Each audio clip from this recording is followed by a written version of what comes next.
Sir, ഈ അമേരിക്കയിലെ നോട്ട്ലെസ് എന്ന യാത്രാ വിമാന കമ്പനി അവർ ഇന്ത്യയിൽ അവരുടെ വിമാന കമ്പനി തുടങ്ങാൻ പോകുന്നു എന്നൊരു വാർത്ത കേൾക്കുന്നു.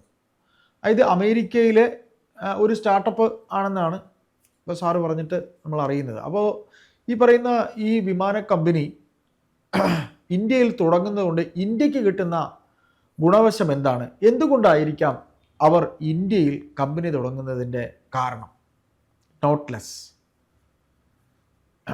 ശരിയാണ് അയ്യപ്പദാസ് പറഞ്ഞ നോട്ടിലസ് എന്ന ഒരു അമേരിക്കൻ വിമാന നിർമ്മാണ കമ്പനി അവരുടെ വിമാന നിർമ്മാണ ഫാക്ടറി ഇന്ത്യയിൽ ആരംഭിക്കാൻ അവർ ശ്രമം തുടങ്ങിക്കഴിഞ്ഞു എന്നാണ് ഈ കഴിഞ്ഞ ദിവസം ഇന്റർനാഷണൽ മീഡിയയിലൊക്കെ വന്ന വാർത്ത.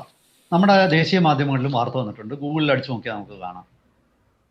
അപ്പോൾ എന്തുകൊണ്ടാണ് ഇങ്ങനെ ഇന്ത്യയിൽ വന്നൊരു വിമാന നിർമ്മാണം തുടങ്ങാൻ ഒരു അമേരിക്കൻ കമ്പനി തീരുമാനിച്ചത്? ചില കാരണങ്ങളുണ്ട് അതിനു മുമ്പ് ഞാൻ വേറൊരു കാര്യം പറയാം. ഈ കുറച്ച് ദിവസത്തിന് മുമ്പ് നിങ്ങളൊക്കെ ഒരു വാർത്ത വായിച്ചിരിക്കും. റഷ്യയിലെ യുണൈറ്റഡ് എയർക്രാഫ്റ്റ് കോർപ്പറേഷൻ HAL-ലുമായിട്ട് ചേർന്ന് SJ-100 എന്നൊരു യാത്രാ വിമാനം ഉണ്ടാക്കാൻ ഒരു കരാറിൽ ഒപ്പിട്ടിരുന്നു വ്ളാഡിമിർ പുടിൻ ഇന്ത്യ സന്ദർശിച്ച സമയത്ത്. അത് വായിച്ചിട്ടുണ്ടായിരിക്കും എല്ലാവരും. അതൊരു യാത്രാ വിമാനമാണ്. അത് വളരെ വിജയകരമായിട്ട് 100 പേർക്ക് 80 തൊട്ട് 100 പേരൊക്കെ കയറാൻ പറ്റുന്ന ഒരു വിമാനമാണ്. 100-105 വരെ ഉണ്ട് അതിലെ കപ്പാസിറ്റി. അപ്പോൾ അതിന് തൊട്ടു പിന്നാലെയാണ് ഈ പറയുന്ന അമേരിക്കൻ കമ്പനിയും ഇന്ത്യയിലെ ഒരു വിമാന നിർമ്മാണ ഫാക്ടറി തുടങ്ങാനുള്ള തീരുമാനം അറിയിക്കുന്നത്. അവർ സ്ഥലമൊക്കെ പരിശോധിച്ചുകൊണ്ടിരിക്കുകയാണ്. ഇന്ത്യ സർക്കാരുമായിട്ടും അവർ സംസാരിച്ച് തുടങ്ങിയിട്ടുണ്ട്. ഇത് ഈ നോട്ടിലസിൻ്റെ വിമാനം, അതിൻ്റെ പേര് ഹൊറൈസൺ എന്നാണ്. ആ ഹൊറൈസൺ വിമാനം നമ്മുടെ ഇപ്പോഴത്തെ നാരോ ബോഡി എയർക്രാഫ്റ്റുകളായിട്ടുള്ള ബോയിങ് 737, എയർബസ് A320 തുടങ്ങിയവയുടെ സമാനമായ ഒരു വിമാനമാണ്. ഇപ്പം ഞാൻ നാരോ ബോഡി വിമാനം എന്ന് പറയുന്നത് ഞാനൊന്ന് വിശദീകരിക്കാം. അതായത് ഒരു സൈഡ് നമ്മളിപ്പോൾ ഒരു വിമാനത്തിൽ കയറുമ്പോൾ സാധാരണ നാരോ ബോഡി വിമാനം എന്ന് പറയുന്നത് ഒരു സൈഡിൽ 2 സീറ്റ്, മറ്റൊരു സൈഡിൽ 3 സീറ്റ്, നടുക്കൂടെ ഒരു ഇടനാഴി, അങ്ങനെയാണ് അതിൻ്റെ ഒരു സീറ്റിംഗ് അറേഞ്ച്മെൻറ്റ്. പക്ഷേ വൈഡ് ബോഡിയിലാണെങ്കിൽ 2 ഇടനാഴിയുണ്ട്. അങ്ങനെയുള്ള വിമാനങ്ങളുണ്ട് വൈഡ് ബോഡിയിൽ. അത് കുറച്ചുകൂടെ വീതിയുള്ളതും കുറച്ചുകൂടെ വലിപ്പമേറിയ വിമാനവുമാണ്. പക്ഷെ സാധാരണ പലപ്പോഴും ഉപയോഗിക്കുന്നത് നാരോ ബോഡി ജെറ്റുകളാണ്. കാരണം അത് ഏത് എയർപോർട്ടിലും ഇറങ്ങാൻ പറ്റുന്നതാണ്. ഡൊമസ്റ്റിക് ആണെങ്കിലും ഇൻ്റർനാഷണൽ ആണെങ്കിലും നമ്മൾ പല വിമാന കമ്പനികളും നാരോ ബോഡി തന്നെയാണ് ഉപയോഗിക്കുന്നത്. വളരെ കുറച്ച് അവസരങ്ങളിലെ വൈഡ് ബോഡി ജെറ്റൊക്കെ ഉപയോഗിക്കാറ്. അപ്പം ആ തരത്തിലൊരു വിമാനമാണ് ഈ ഹൊറൈസൺ വിമാനം. ആ ഹൊറൈസൺ വിമാനം അതൊരു പ്രത്യേകതയുണ്ട്. അതിൻ്റെ ചിറകുകൾ ഈ വിമാനത്തോട് ഇങ്ങനെ ചേർന്ന് ഇങ്ങനെ ഇരിക്കുന്ന ഒരു തരത്തിലുള്ളൊരു ചിറകാണ് ഇവർ നിർമ്മിക്കുന്നത്. അപ്പം നമ്മളെല്ലാവരും ചോദിക്കും, എന്തുകൊണ്ടാണ് ഇങ്ങനൊരു വിമാനത്തിൻ്റെ പ്രസക്തി? ബോയിങ്ങിൻ്റെ വിമാനങ്ങളുണ്ട്, എയർബസിൻ്റെ വിമാനമുണ്ട്, ഞാനീ പറഞ്ഞ പോലെ റഷ്യയുടെ വിമാനങ്ങളുണ്ട്, റഷ്യ തദ്ദേശീയമായി അവർ തന്നെ നിർമ്മിക്കുന്ന വിമാനങ്ങളുണ്ട്. പക്ഷേ എന്താണ് ഇതിൻ്റെ ഒരു പ്രത്യേകത? ഇവർ അവകാശപ്പെടുന്നത് സാധാരണ ഇപ്പം ബോയിങ്ങിൻ്റെയോ അല്ലെങ്കിൽ എയർബസിൻ്റെയോ ഒക്കെ ഒരു ഓപ്പറേറ്റിംഗ് കോസ്റ്റിൻ്റെ പകുതി മതിയാകും ഈ ഹൊറൈസൺ വിമാനത്തിൻ്റെ ഓപ്പറേറ്റിംഗ് കോസ്റ്റ് എന്നാണ്. വളരെ കുറച്ച് ഇന്ധനം, അതായത് കൂടുതൽ കാര്യക്ഷമമായി. ഇപ്പം നമ്മൾ കാർ വാങ്ങിക്കുമ്പോൾ കൂടുതൽ മൈലേജ് കിട്ടുന്ന കാർ എന്ന് പറയുന്ന പോലെ കൂടുതൽ പ്രവർത്തനക്ഷമതയുള്ളതും. കാരണം ഈ എയർ ഫ്രെയിമിൻ്റെയും അതുപോലെ തന്നെ വിമാനത്തിൻ്റെ ചിറകുകളുടെയും ഒക്കെ ഡിസൈൻ കൊണ്ട് ഈ അന്തരീക്ഷത്തിലൂടെ പറക്കുമ്പോൾ റെസിസ്റ്റൻസ് വളരെ കുറയ്ക്കുന്ന രീതിയിലാണ് ഈ വിമാനം ഡിസൈൻ ചെയ്തിരിക്കുന്നത്. അതിനാൽ തന്നെ കുറഞ്ഞ ഇന്ധനം കത്തിച്ചുകൊണ്ട് വിമാനത്തിന് പറക്കാം എന്നുള്ളതാണ് ഇതിൻ്റെ ഒരു പ്രത്യേകത. അപ്പോൾ ഈ വിമാനം ആണ് ഇന്ത്യയിൽ നിർമ്മിക്കാൻ ഉദ്ദേശിക്കുന്നത്. ആ വിമാനം ഇന്ത്യയിൽ നിർമ്മിക്കാനുള്ള കാരണം എന്താണെന്ന് ചോദിച്ചാൽ, സ്പൈസ് ജെറ്റ് 100 വിമാനങ്ങൾ അവരുടെ നിന്ന് വാങ്ങാനായിട്ടുള്ള ഓർഡർ കൊടുത്തിട്ടുണ്ട് ഇന്ത്യൻ കമ്പനി. അപ്പോൾ അങ്ങനെയാണെങ്കിൽ ഇന്ത്യയിൽ ഒരു ഫാക്ടറി തുടങ്ങി നിർമ്മിച്ചാൽ അവരുദ്ദേശിക്കുന്നത് ഇന്ത്യയിലെ ഫാക്ടറിയിൽ നിന്നും 300 വിമാനങ്ങൾ നിർമ്മിക്കുക എന്നുള്ളതാണ്. 300 വിമാനങ്ങൾ നിർമ്മിച്ച് ഇന്ത്യയിൽ മാത്രമല്ല, ഇന്ത്യക്ക് പുറത്തുള്ള ഏഷ്യൻ രാജ്യങ്ങളിലേക്കും ഒക്കെ വിൽപ്പന നടത്താം. അല്ലെങ്കിൽ അത് ഇപ്പോൾ ഈ പറയുന്ന പിന്നെ South Asia, South East Asia, Middle East, അവിടേക്കൊക്കെ വിതരണം ചെയ്യാം. അപ്പോൾ അവർ കാണുന്നത് ഇപ്പോൾ തന്നെ ലോകത്തിലെ 5ാമത്തെ വലിയ എയർക്രാഫ്റ്റ് മാർക്കറ്റാണ് ഇന്ത്യ. ഈ വരുന്ന ദിവസങ്ങൾ 2030 ശേഷം ഒരുപക്ഷെ ലോകത്തിലെ 2ാമത്തെയോ 3ാമത്തെയോ വലിയ എയർക്രാഫ്റ്റ് മാർക്കറ്റായിട്ട് ഇന്ത്യ മാറും.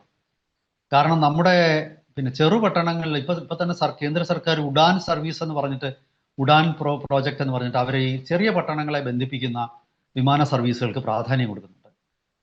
അപ്പോൾ നമുക്ക് ഇവിടുന്ന് ഒരുപാട് യാത്രക്കാരുണ്ടാവും.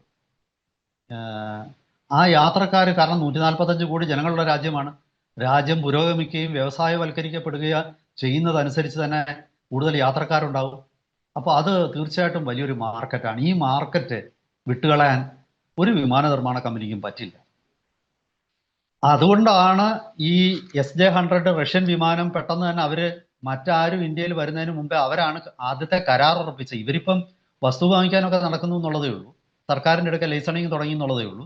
പക്ഷേ റഷ്യൻ കമ്പനി ആകട്ടെ ഓൾറെഡി തന്നെ ഇന്ത്യൻ പാർട്ണറെ കണ്ടെത്തുകയും അവരുമായിട്ട് പിന്നെ കരാറിൽ ഒപ്പിടുകയൊക്കെ ചെയ്തു കഴിഞ്ഞു. കാരണം അവരായിരിക്കും ആദ്യം വിമാനം നിർമ്മിക്കാൻ പോകുന്നത്. പിന്നെ ഇന്ത്യയിൽ നിർമ്മിക്കാനുള്ള മറ്റൊരു കാരണവും കൂടെ ഞാൻ പറഞ്ഞുതരാം.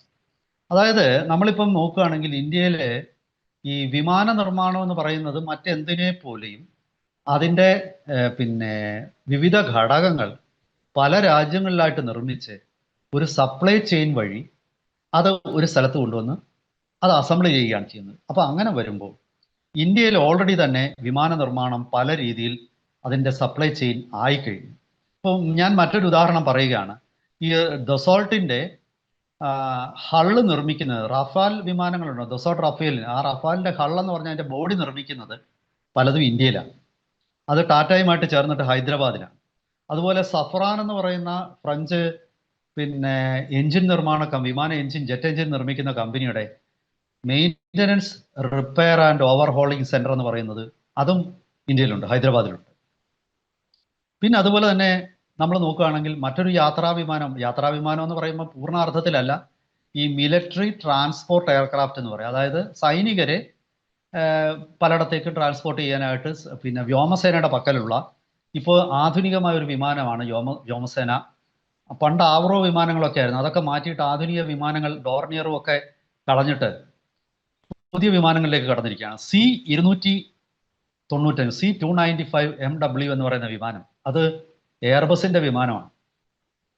ആ C-295 ഇപ്പോൾ ഗുജറാത്തിലെ വഡോദരയിൽ നിർമ്മിക്കാൻ തുടങ്ങിയിരിക്കുകയാണ്. അതിൻ്റെ ഫാക്ടറിയുടെ ഉദ്ഘാടനം കഴിഞ്ഞു. ആദ്യത്തെ വിമാനങ്ങളൊക്കെ പിന്നെ ഒന്നോ രണ്ടോ വർഷത്തിനുള്ളിൽ അവിടെ നിന്ന് നിർമ്മിച്ച് പുറത്തിറങ്ങും. അത് ടാറ്റായുമായിട്ട് ചേർന്നിട്ടാണ് അവർ നിർമ്മിക്കുന്നത്. പിന്നെ അതുമാത്രമല്ല, ഈ പല വിമാനങ്ങളുടെയും ഏവിയോണിക്സ്, അതായത് അവിടെ പിന്നെ ഇലക്ട്രോണിക് സംവിധാനങ്ങൾ ഇന്ത്യയിലാണ് നിർമ്മിക്കുന്നത്. അങ്ങനെ വിമാന നിർമ്മാണത്തിലെ ഒരു പ്രമുഖ രാജ്യമായിട്ട് ഇന്ത്യ മാറിക്കൊണ്ടിരിക്കുകയാണ്. ഇപ്പം നമ്മൾ കഴിഞ്ഞ പല ചർച്ചകളിലും നമ്മൾ പറഞ്ഞാണ് ഫ്രാൻസിലെ സഫ്രാനും ഈ HAL-ഉമായിട്ട് ചേർന്നിട്ട് യുദ്ധവിമാനങ്ങൾക്കുള്ള നമ്മുടെ ഭാവിയിൽ നമ്മൾ നിർമ്മിക്കാൻ പോകുന്ന 5ാം തലമുറ വിമാനമായ advanced medium combat aircraft AMCA engine ഇവിടെ നിർമ്മിക്കാനായിട്ട് നമ്മൾ പിന്നെ ആദ്യ ചർച്ചകളൊക്കെ നടന്നു കഴിഞ്ഞു. ധാരണാപത്രം ഉടൻ തന്നെ ഒപ്പുവെക്കും. ഈ കഴിഞ്ഞ ദിവസവും അതിൻ്റെ ചർച്ചകൾ നടന്നിരുന്നു. അത് നമുക്ക് വേറൊരു ചർച്ചയിൽ നമുക്കത് വിശദീകരിക്കാം. അപ്പോൾ വിമാന നിർമ്മാണത്തിൻ്റെ ആവാസ വ്യവസ്ഥ ഇന്ത്യയിൽ ഓൾമോസ്റ്റ് രൂപപ്പെട്ട് കഴിഞ്ഞിരിക്കുന്നു. വരും ദിവസങ്ങളിൽ അത് കൂടുതൽ ശക്തമാകും. അപ്പോൾ പാർട്സ് നിർമ്മിക്കുന്നതിന് മറ്റു രാജ്യങ്ങളിലേക്ക് പോകേണ്ടതില്ല, ഇന്ത്യയിൽ തന്നെ അത് നിർമ്മിക്കാൻ പറ്റും. അങ്ങനെ ഒരു ശക്തമായ ഒരു എക്കോസിസ്റ്റം ഉള്ള ഒരു രാജ്യം എന്നുള്ള നിലയിൽ ഇന്ത്യ വിമാന നിർമ്മാണത്തിൻ്റെ ലോകത്തിലെ തന്നെ ഒരു ഹബ്ബായി മാറിക്കൊണ്ടിരിക്കുകയാണ്. ഈ അവസരവും പുതിയ കമ്പനികളെ പലതിനെയും, നോട്ടിലസിനെ ആകർഷിക്കുന്ന ഒരു ഘടകമാണ്. അപ്പോൾ അങ്ങനെയുള്ള ഒരുപാട് ഘടകങ്ങൾ ഇവിടെ ഉള്ളപ്പോൾ അവരുടെ ഹൊറൈസൺ ജെറ്റ് നിർമ്മിക്കാനായിട്ട് അവർ ഇന്ത്യ തിരഞ്ഞെടുത്തതിൽ യാതൊരു അതിശയവുമില്ല. ഇനി അവസാനത്തെ ഒരു ചോദ്യമുണ്ട്. ഈ നോട്ടിലസ് എന്ന് പറയുന്നത് കാര്യമൊക്കെ ശരി തന്നെ, അവര് ഇന്ത്യ നിർമ്മിക്കാമെന്നൊക്കെ പറയുന്നു. യുവന്മാർക്ക് എന്തോ പരിചയമാണ്. ശരിയാണ്, ഇതൊരു പുതിയ കമ്പനിയാണ്. 2016 സാന്റിയാഗോയിൽ തുടങ്ങിയ കമ്പനിയാണ്.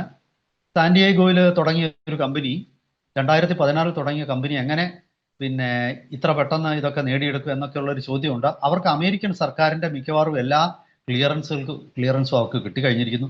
ലോകത്തിന്റെ പല ഭാഗത്തുനിന്നും അവർക്ക് ഓർഡറുകൾ കിട്ടി തുടങ്ങിയിരിക്കുന്നു. അപ്പോൾ തീർച്ചയായിട്ടും അവരെ, കാരണം മാക്ഡൊണാൾഡ് ഡഗ്ലസ് എന്നൊക്കെ പറയുന്ന അമേരിക്കയിലെ പഴയ പൂട്ടിപ്പോയ വിമാന കമ്പനികൾ, DC-9 എന്നൊക്കെ പറയുന്ന വിമാനങ്ങൾ അവരായിരുന്നു നിർമ്മിച്ചിരുന്നത്. ആ മാക്ഡൊണാൾഡ് ഡഗ്ലസിലെയൊക്കെ ഒരുപാട് ജീവനക്കാർ ഇപ്പം ഈ നോട്ടിലസിൽ ജോയിൻ ചെയ്തിട്ടുണ്ട്. അപ്പോൾ ചുരുക്കി പറഞ്ഞാൽ നോട്ടിലസ് ബോയിങ്ങിനെ പോലെ തന്നെ മറ്റൊരു അമേരിക്കൻ കമ്പനിയായ ബോയിങ്ങിനെ പോലെ തന്നെ വിശ്വാസ്യതയുള്ളതും ഉള്ള കമ്പനിയാണ്. ചോദ്യം ചോദിച്ചോളൂ.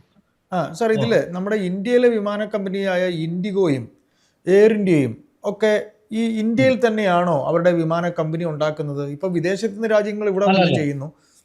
നമ്മുടെ നമ്മുടെ രാജ്യത്തെ വിമാന കമ്പനികൾക്ക് അറിയില്ലേ? അല്ല, അതിന്റെ കാരണം എന്ന് പറഞ്ഞാൽ ഇതുവരെ ഇന്ത്യയിൽ യാത്രാ വിമാനങ്ങൾ നിർമ്മിക്കുന്നില്ലായിരുന്നല്ലോ.